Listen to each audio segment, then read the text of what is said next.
Assalamualaikum warahmatullahi wabarakatuh. Perkenalkan, nama saya Nanang Anjarwati, jurusan Kimia, Fakultas Sains dan Teknologi Universitas Islam Negeri Maulana Malik Ibrahim Malang. Nomor induk mahasiswa 20060311098. Nah, di video kali ini saya akan mempresentasikan fenomena unik dalam kehidupan sehari-hari, yaitu terlihat patahnya sendok ketika dicelupkan ke dalam gelas berisi air. Pernahkah kalian melihat sendok seolah-olah patah saat dicelupkan sebagian batangnya ke dalam air? Nah, mengapa hal itu bisa terjadi? Ingin tahu selengkapnya? Oke, check this out.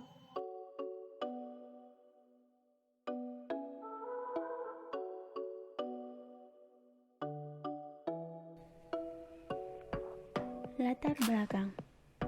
Dalam kehidupan sehari-hari, banyak ditemukan fenomena atau gejala alamiah yang berkaitan dengan ilmu fisika. Kadang-kadang, peristiwa fisika tersebut menjadi sesuatu yang aneh dan tidak masuk akal. Padahal, semua itu adalah penciptaan yang maha kuasa. Contohnya, sebuah sendok yang dimasukkan ke dalam gelas berisi air putih. Apa yang terjadi dengan sendok tersebut? Mengapa terjadi demikian? Nah, jika sendok dimasukkan ke dalam gelas berisi air putih dengan posisi miring sekitar 45-60 derajat, seperti gambar di samping, ternyata sendok akan terlihat seperti patah. Ya, peristiwa ini terjadi karena adanya fenomena fisika, yaitu proses pembiasan cahaya. Cahaya itu merambat lurus jika melewati medium atau zat perantara yang sama kerapatan optiknya.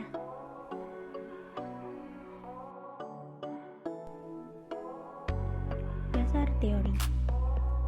Cahaya menurut Newton terdiri dari partikel-partikel ringan berukuran sangat kecil dan dipancarkan oleh sumbernya ke segala arah dengan kecepatan yang sangat tinggi.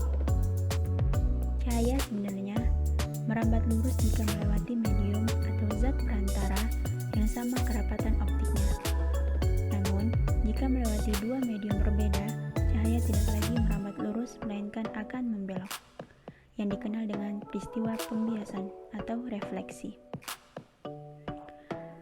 Pembiasan cahaya adalah peristiwa penyimpangan atau pembelokan cahaya karena melalui dua medium yang berbeda kerapatan optiknya. Arah pembiasan cahaya dibedakan menjadi dua macam, yaitu yang pertama, mendekati garis normal.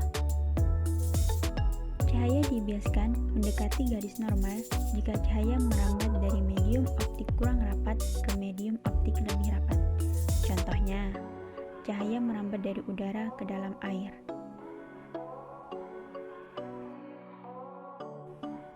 Misalnya, fenomena terlihat patahnya sendok dalam gelas berisi air. Posisi sendok sebagian berada dalam air dan sebagian lagi di ruang udara. Cahaya berasal dari medium renggang ke medium lebih rapat, sehingga akan mendekati garis tegak lurus bidang gelas. Itulah sebenarnya mengapa sendok terlihat patah jika dimasukkan ke dalam gelas berisi air, seperti gambar di samping.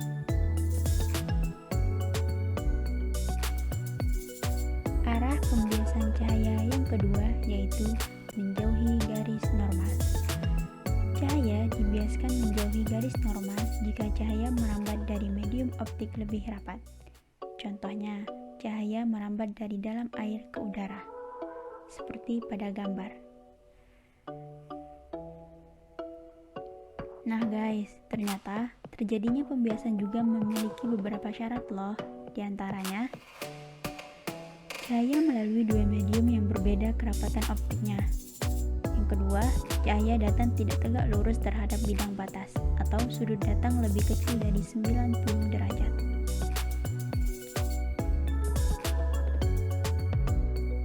Setelah kita belajar syarat terjadinya pembiasan, yuk pelajari proses terjadinya pembiasan. Proses terjadinya pembiasan cahaya. Di pembahasan sebelumnya, dijelaskan bahwa arah rambat cahaya bisa mengalami pembelokan karena melalui dua medium yang berbeda. Ingat, setiap medium memiliki indeks bias yang berbeda-beda dan bersifat spesifik. Indeks bias cahaya merupakan besaran yang menunjukkan perbandingan kecepatan cahaya di ruang vakum dan di dalam medium disebut indeks bias mutlak. Secara matematis dapat dirumuskan dengan N sama dengan C kecil per V, yang mana N sama dengan indeks bias mutlak medium, C kecil sama dengan cepat rambat cahaya di ruang hampa dengan nilai 3 kali 10 pangkat 8 meter per sekon, V sama dengan cepat rambat cahaya di dalam medium. Hukum pembiasan cahaya atau sering disebut dengan hukum Snell. Seorang ilmuwan asal Belanda yang menemukan hukum pembiasan cahaya bernama Willebrord Snell pada tahun 1591 sampai tahun 1626. Ilmuwan ini mengemukakan hukum pembiasan cahaya yang berbunyi sinar datang, garis normal, dan sinar bias terletak pada satu bidang datar. Dan hasil bagi sinus sudut datang dengan sudut bias merupakan bilangan tetap dan disebut dengan indeks bias. Sehingga pernyataan ini dapat ditulis dalam bentuk persamaan N1 dikali sin theta I sama dengan N2 dikali sin theta R, atau juga sin theta I per sin theta R sama dengan N2 per N1, yang mana N1 adalah indeks bias medium 1, N2 indeks bias medium 2, theta I sudut datang sinar, dan theta R sudut bias sinar. Pada hukum Snell tersebut, indeks bias mutlak medium 1 ditunjukkan oleh N1 dan indeks bias mutlak medium 2 ditunjukkan dengan N2.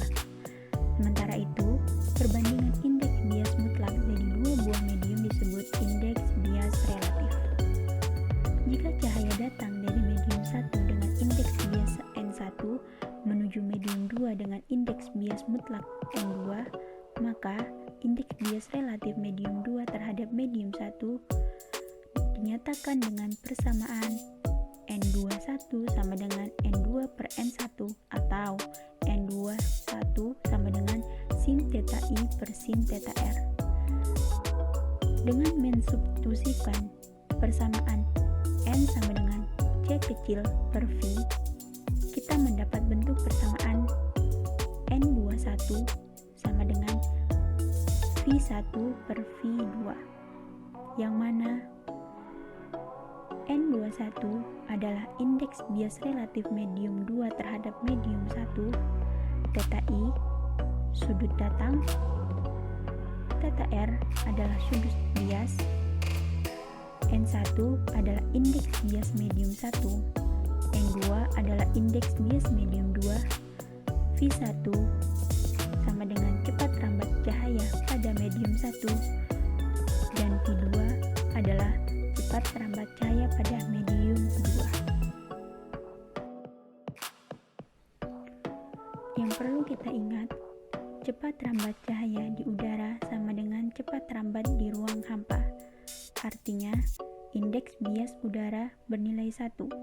Jadi, jika cahaya dari udara memasuki medium dengan indeks bias N, maka indeks bias relatif medium sama dengan indeks bias mutlak medium tersebut. Dari materi yang telah dijelaskan, dapat kita ketahui, selain dari fenomena terlihat patahnya sendok dalam gelas berisi air, pembiasan juga memiliki beberapa contoh dalam kehidupan sehari-hari, seperti kacamata minus atau kacamata plus dapat membuat jelas pandangan bagi penderita rabun jauh atau rabun dekat. Dasar kolam terlihat lebih dangkal bila dilihat dari atas, dan terjadinya pelangi setelah turun hujan.